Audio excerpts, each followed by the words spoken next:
E com um Shake 7. Esse som ele tava com Protex E01, pessoal. E01. Então eu analisei, eu abri ele aqui e analisei, certo? Tava com esse 6 aqui ruim, ó.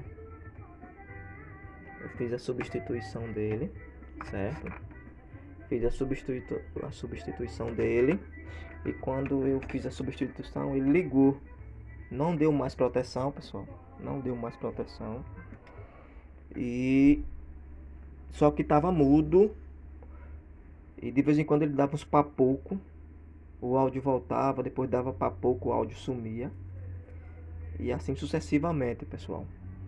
Então eu analisando aqui o circuito aqui, analisando, eu descobri que esse CI aqui, pessoal, ó. CIzinho aqui, o IC656. Ele estava ruim, pessoal. Tava faltando umas voltagens nele aqui. E eu fiz a substituição. E o som agora voltou ao normal, pessoal. Não equalizava, agora tá equalizando.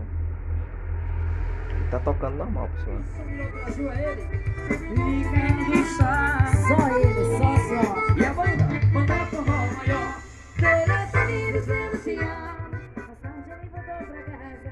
É isso aí, pessoal. Valeu, até o próximo vídeo.